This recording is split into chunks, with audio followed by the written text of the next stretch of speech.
A week after that Russian airliner went down in the Sinai Peninsula, moments of remembrance for the 224 lives lost. Russian and Egyptian emergency workers held a tribute at the crash site, taking turns laying flowers on the wreckage. Officials stepped in front of cameras to reveal what they know so far about what's on those data recorders. CCTV's Adel Mahrouky is joining us from Cairo now. Adel. Well, it seems that the Egyptian Investigation Committee, in the first official statement it releases 1 week after the plane crash, it did not put its finger on any cause, or at least it did not clarify what has happened.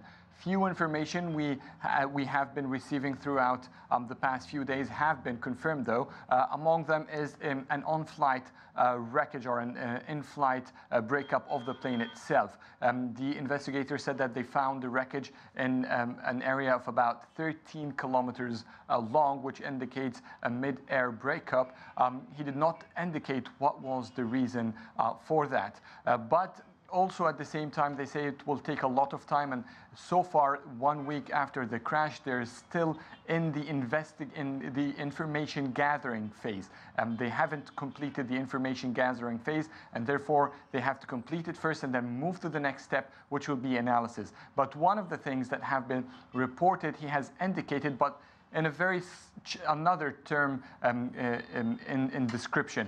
What has been explained as a sound of an explosion in the last second, the chief investigator indicated to it as a noise.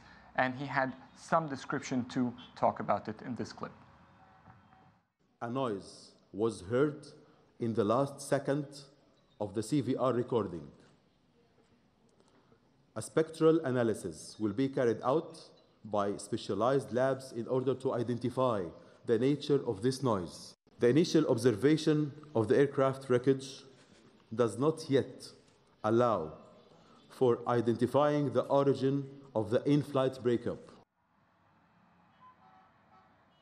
So basically, it's still not clear for them, but at the same time, he said that all scenarios are still on the table, which includes everything, including a possibility of an onboard explosion. But he's saying there are many factors that could lead to that. But beyond this point, they say that according to the recordings of the cockpit, they haven't seen anything suspicious.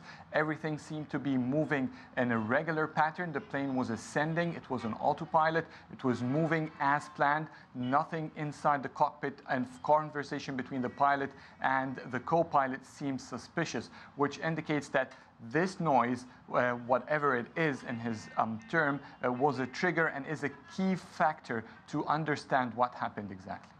Adel, what about intelligence information that David Cameron already mentioned earlier this week? What did the investigation committee say about this? Well, the investigation committee say that they have heard a lot about it. The chief investigator says that no organization, no intelligence organization has communicated or given them such information, so he cannot really confirm these theories or these information from their own perspective. He said that he calls for every organization, national or international, to provide them with all the information they have, so it will help them have a better understanding of the situation itself.